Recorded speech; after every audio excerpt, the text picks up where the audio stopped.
Over a span of about 5 days in the month of March, I learned that I have osteoporosis in my hips that needs attention, that I had skin cancer on my face that needed to be surgically removed and then repaired through plastic surgery, and that I have a torn meniscus in my left knee that also required surgery. It was not my best week. And I certainly realize and deeply appreciate that all of these conditions are treatable, that none of them is life-threatening, and I know that many of you have gone through far worse. Nevertheless, being hit with them all at once felt a little bit overwhelming. And I remembered something someone once told me about aging. He said, when you get old, it's just patch, patch, patch. And so, of course, I wondered if the patching had begun. And at one point, I had the thought, so is this the way it's going to be now? And later I realized what a dangerous thought that is. The idea that the way things are now is the way that they will always be. Because first of all, it isn't true. Everything changes. And secondly, to believe that the way things are now, especially if conditions are unfavorable, is the way they will always be, is very demoralizing, and it's very disempowering. It makes us believe that we have no control, no influence, no ability to change what is coming, and that is nonsense. Well, I have now addressed all of these various medical procedures that I needed to have done, and I'm doing well.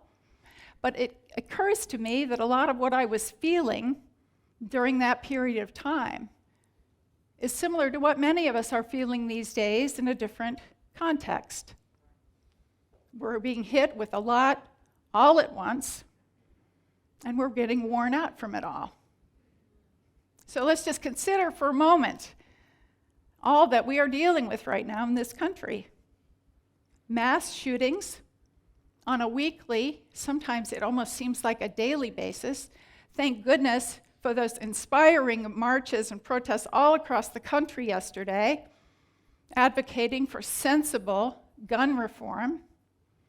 So we have that to deal with. We have the continuing pandemic, the war in Ukraine that weighs so heavily on our hearts. Now we have soaring inflation, threats to women's rights, gay rights, and transgender rights, continuing evidence of systemic racism, climate change to worry about, democracy under siege, and a divided and for all practical purposes deadlocked government. This is a lot. Can we just admit that and say that together? This is a lot. It is a lot. It's a lot for us to deal with. And it takes its toll. I'm reminded of what Shakespeare's Claudius said in Hamlet. He said, sorrows come not single spies, but in battalions. Ooh, isn't that the way it feels? Like we're just being bombarded with this steady stream of issues and events that upset and deplete us. Well, there is a word for what we are feeling, what many of us are feeling, and that word is jaded. So the word jaded means wearied or worn out, but it can also mean fed up, sick of something, or up to here with it. Are any of you having any of those feelings? I'm going to guess yes. So the question is, how do we lift ourselves up out of that? Right? How do we restore our hope and our resilience and our perseverance so that we can, in the words of that wonderful little saying, keep calm and carry on? How can we become unjaded? Well, I think the key to this is something we've talked about here before, which is that we must deal with what is before us in a mindful, conscious way, but at the same time, keep a bigger perspective. To stay connected to a larger picture, a bigger vision, a clearer idea of what is unfolding in a sort of a higher truth realm. Well, of course, Jesus was a master at this, wasn't he? Amen. From his very high level of consciousness, he saw things very differently. And he knew that if he could help other people to see from that same level of consciousness, it would completely change their lives. So let's remember that his audience was primarily poor Jewish peasants living under very oppressive conditions. For them, life every day, I'm sure, was a very hopeless, a very depressing kind of experience. I'm sure they felt very powerless. But Jesus looked out at their reality and he said, no, all of these conditions that you are experiencing will pass away, but what abides is God. And God is with you, and God is for you, and God is the power within you. The kingdom of God is at hand, he said, because he knew if with a consciousness shift, this higher order could be brought into manifestation. It was as if he was saying, come with me. I will help you see things differently in a way that will lift your hearts, will free your spirits, will help you discover the power within you to create your own reality. You see, he knew that a higher order was possible, that a higher order was ready to manifest if they would grab a hold of it. And he wanted them to know that these difficult times, these times of conflict and turmoil, serve a purpose. They hasten the demise of the old and the birth of the new. You see, we need that same perspective today, don't we? We are being exposed to some horrific and heartbreaking situations and conditions, things that tear at our soul. We must be able to continue to feel our feelings bravely so that we are motivated to take action, but at the same time, know that there is a bigger picture here.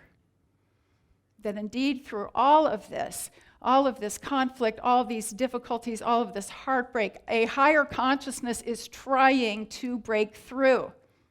These are the machinations of an old paradigm dying, thrashing around, trying to hold on, but we know that it cannot. And the new is being seeded and it is coming forth in songs like that today about being unjaded. We are only one, but we are not alone. To know that we have that power with us, that we are a part of the unfolding of the new. And our role is to stay conscious, to stay steady, and to keep going. To keep going, no matter what, undaunted and unjaded. Well, there's a word for another way of talking about this time that we're living in. A blogger named David Schmidgall, he calls the times in which we're living liminal space. And that word liminal comes from the Latin word limen, L-I-M-E-N, which means threshold.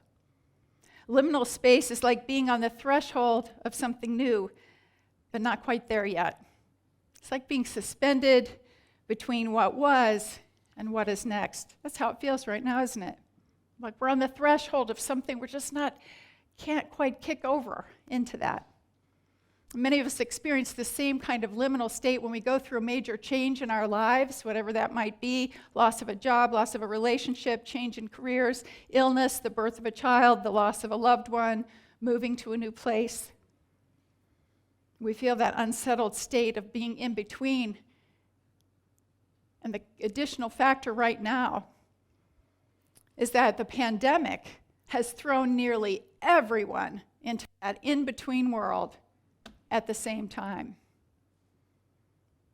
This liminal space is where creativity and spirituality flourish, but that doesn't mean we like it there. And in fact, we avoid it at all costs. But Schmidgall writes, whatever the threshold may be, you've entered that more fragile, beautiful, healing, energizing, terrifyingly glorious light that is calling forth something new to emerge. Be patient. The new discovery can take time, sometimes a very long time. To persevere, we need courage, we need resilience, we need hope. Writer Rebecca Solnit says one place to find hope is in the uncertainty itself. She wrote an essay called "Hope is an Embrace of the Unknown." She says that because we don't know what will happen, there is a sort of spaciousness of uncertainty. And in that spaciousness, there is room to act. There is room to influence and create. She writes, when you recognize uncertainty, you recognize that you may be able to influence the outcomes. You alone, or you in concert with a few dozen or several million others. You know, often we aren't sure what is ours to do. These problems feel so huge, and we wonder if there's anything we alone can do to make a difference. But every kind, caring, loving thing we do has impact. Every one. So there was once a minister at a coastal church in Scotland. And he was preparing one night to go out up to the church to lead the evening service. And it happened to be the stormiest night of winter. The wind was gale force, the rain was lashing against the windows. And as he was preparing to go out to the church for the service, a little voice in him said, "Why go out tonight? There won't be a soul there." But a deeper voice within him said, No, you need to be there. So he put on his raincoat, he took his lantern, and out he went into the blackness, made his way out and up to the church, which sat on a high hill overlooking the sea. And when he got there, he opened the door, put his lantern on the windowsill, and sat and waited for the congregation. A congregation that, understandably, never came. He sat there for a while, and finally he realized that he was going to be alone. And so then he sang a hymn, and he said a prayer. And then after that, feeling that his work was complete, he gathered up his belongings, picked up his lantern, locked up the church, went down the hill and home. Was it all just a waste of time, he wondered? Well, the next morning, he learned that it was not. Because on the night before, during the worst time of the storm, there was a fishing vessel out at sea trying to make its way into the harbor. And the skipper on the boat was out there floundering around in the blackness. And then he saw a light in a building high on the hill. It was the lantern in the window of the church. Had it not been for that lantern, he likely would have crashed on the rocks or certainly not made it into the harbor.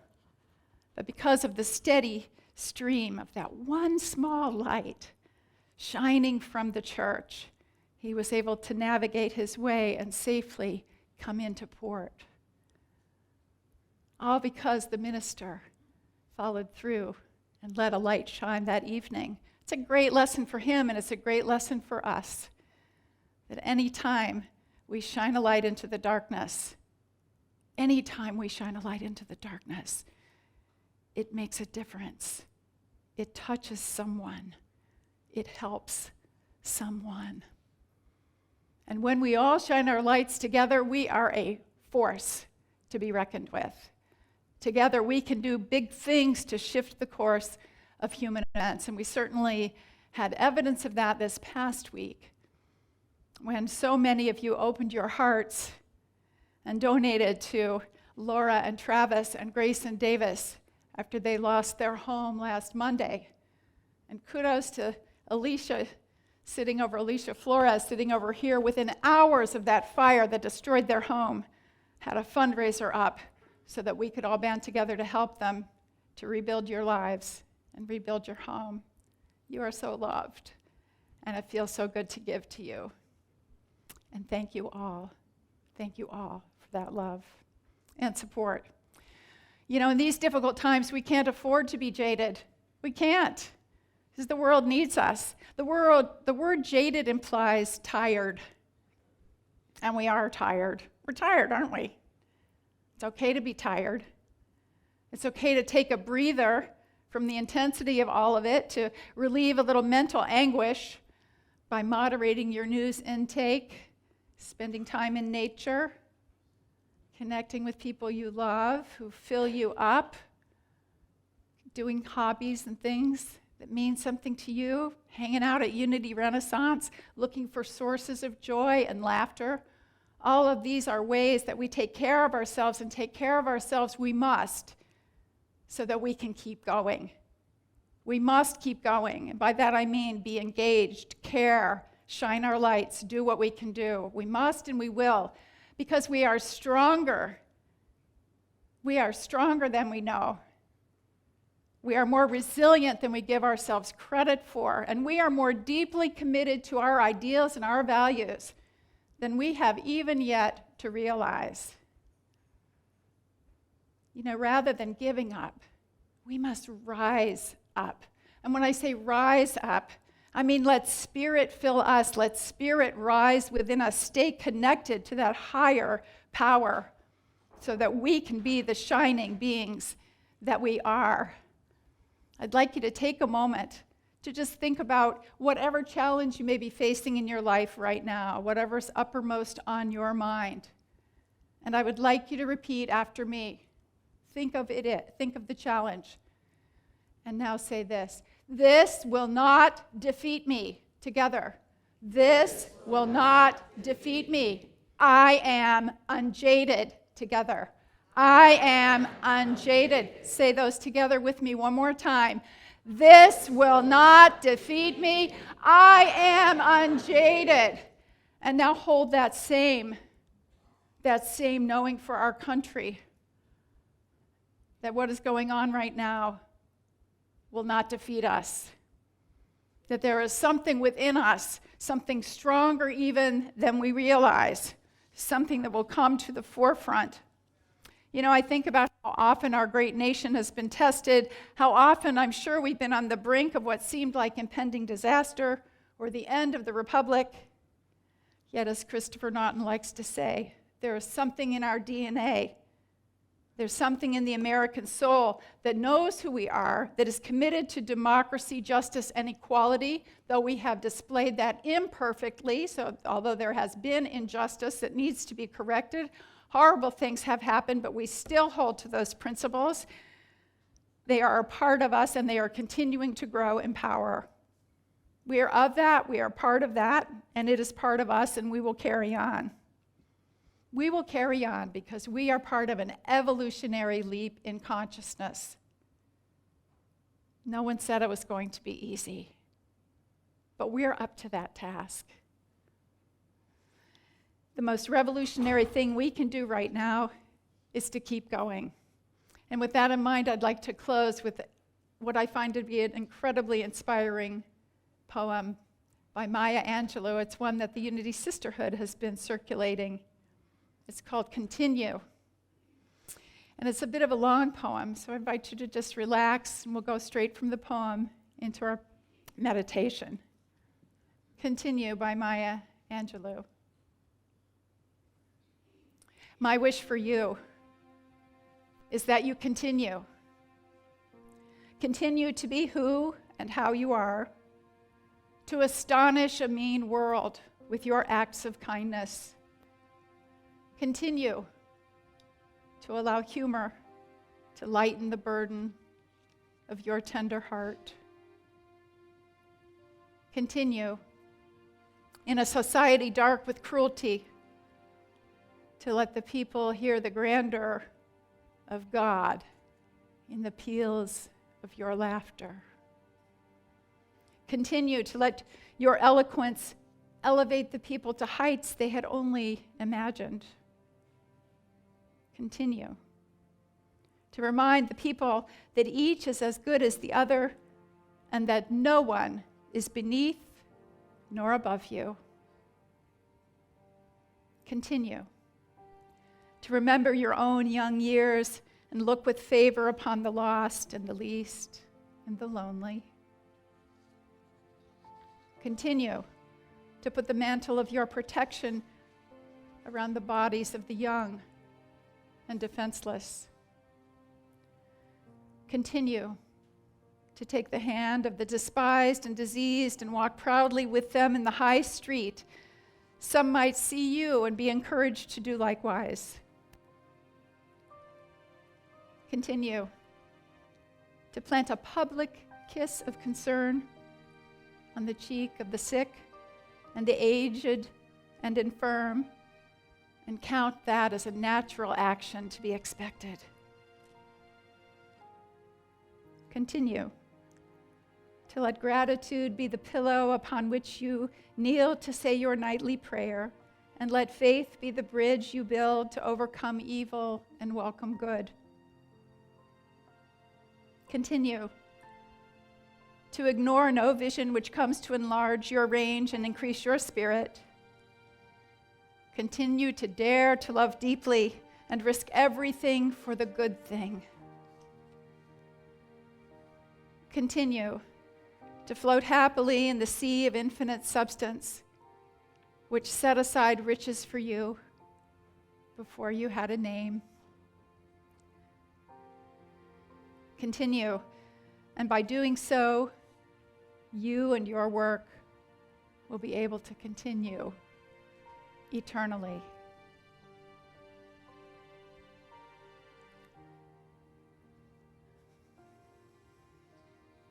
Let's take a moment now to turn within to that presence of God at the very core of our being.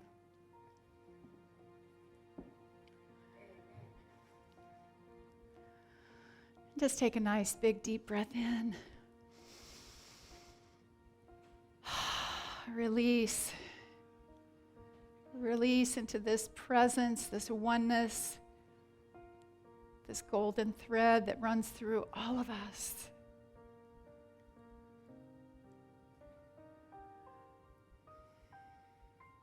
Taking a moment to give yourself a little love, a little break, a bit of comfort and nurturing for who you are, for your innate goodness, for your trying, for your work, for your love, for your dreams. Know that you are being called to continue. The universe is with you and for you and pulling for you to carry on. Take a moment now to breathe into that sense of connection with the divine, to feel peace wash over you for a few moments in the silence.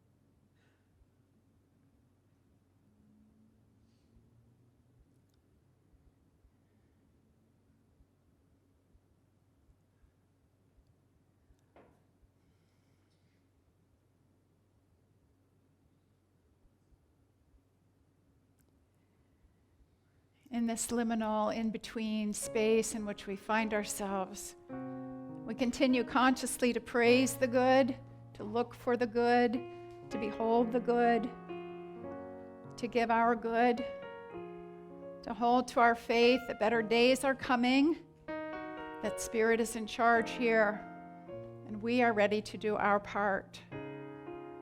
And for this knowing, for our unity of purpose, for the love that unites us, we are grateful.